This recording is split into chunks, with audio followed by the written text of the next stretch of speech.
Space Coconut. Okay, let's fix the killer ranking system. The problem I have with the emblem system is that the devs seem to be trying to force players to play the game a certain way without improving the core game in a way that complements it. Using the emblem system to punish camping instead of implementing game mechanics and objectives that encourage the killer to leave a hooked survivor while still leaving insidious as it is just one example. Forcing players to jump through specific hoops multiple times isn't feasible in a normal match without players trying to farm each other. The forums are full of people saying that they have to do just this in order to get their pips. The emblem system doesn't encourage normal, fun, and unique gameplay. It punishes it. The end results are messy matches that can sometimes be frustratingly difficult and unsatisfying, or just don't make any sense at the scoreboard. The devs have tried to make ranking up for killers more difficult, but have done so in a way that completely misses the heart of the game. So, if we could change it, what might a good killer ranking system look like? I say killer because survivors have different goals, and I don't have enough experience with that role to be able to make a good system for the survivor side. But maybe something can be extrapolated from the system I outline that a survivor main could work with to create one. In order to piece something together, we need to look at what a killer's goal is, and determine their win condition, and then look at all of the skills they need in order to accomplish both. Then, apply a system that scores in such a way to encourage fun and fair play while accurately measuring the player's skill. First, let's decide what a killer's win condition is in the first place. At the very core of the game, the killer's goal is to prevent the survivors from escaping. This means their win condition is determined by how many survivors are sacrificed and escape. Many players consider 0 to 1 sacrifices a loss, 2 sacrifices a draw, 3 sacrifices a win, and 4 sacrifices a perfect game. In the current emblem system, it's possible to sacrifice every survivor and still only black pip, which doesn't make any sense and feels quite bad. This means that the devout emblem, which is affected by sacrifices, needs to have more value and weight to the rank score than it does currently. While getting multiple sacrifices might depend on the matchup, the killer's skill in getting those sacrifices needs to be taken into account. For this, we can use the Chaser emblem. During a match, there are several events that a killer must navigate in order to sacrifice a survivor. Find a survivor, down the survivor, hook the survivor.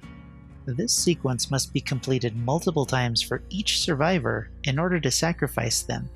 Or, a survivor must remain on the hook for the entire duration without being rescued. And currently, this sequence is tied to the Chaser emblem, but its primary problem is that it tries to measure skill in chasing strictly by measuring the length of a chase. Losing a chase is very easy and happens even on the smallest loops thanks to how line of sight works with chases to prevent bloodlust from being relied upon. This in turn also impacts the Chaser emblem in a negative way for the killer, even if they didn't actually lose the survivor.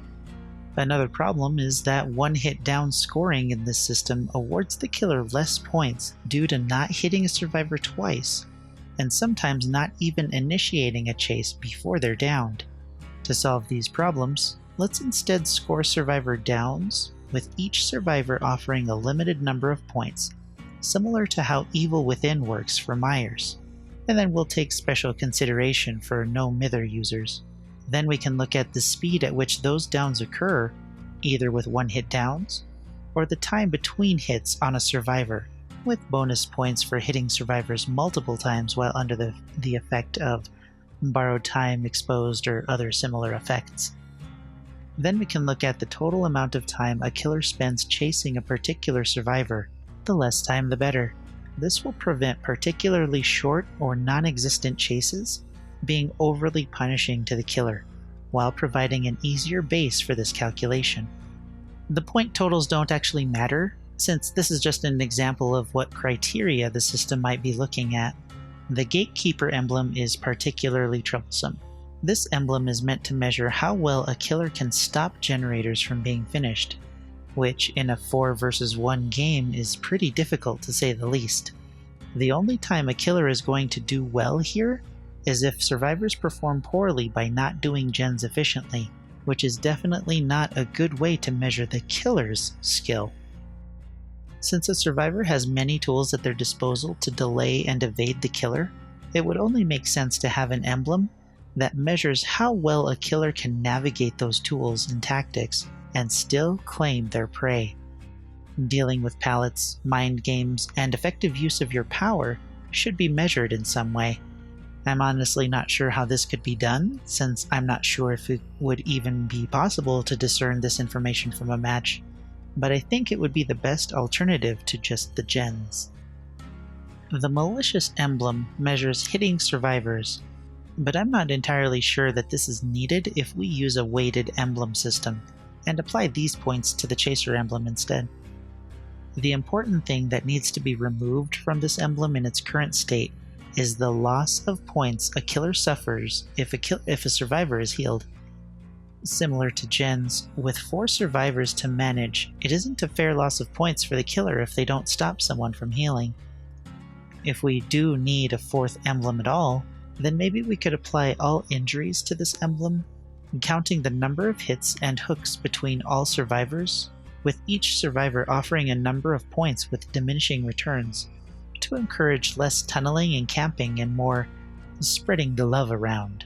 So we'd have Devout offer the most value to rank, while the other emblems would increase rank as well, but not as much as the Devout emblem. Then, after this system gets figured out, we could have the ranks apply to each of the killers individually. This way, at higher ranks, people who are good with their killers of choice could play balanced matches against equally skilled opponents, and players could play newer killers or killers they don't do as well with at lower ranks to again be paired up with equally skilled opponents. I use the emblem system as a base, but I really think the system as a whole should be scrapped in regards to rank and replaced with something that can more accurately measure skill. In the end, this is just my thought on the situation and an attempt to inject some more conversation on the matter. I'm sure some people have better ideas than me, and we all need to try and post our suggestions and ideas for a new ranking system or the current ranking system in the forums in the suggestions section. Share this video on the forums if you come across a post talking about the emblem system, and submit your own ideas to the forums. Encourage other players to post their ideas in the suggestion forums as well. The more we post constructive suggestions, the more they might be willing to actually listen to us. They say they listen to us, so in order to fix this massive problem, I think they might need a little help from experienced players such as ourselves, who are directly affected by their design choices. The ranking system is only one part of several interconnected systems that have an overall negative effect on the game. Changing this one thing won't fix the game, but it should be part of several changes that need to happen to make Dead by Daylight a better gaming experience.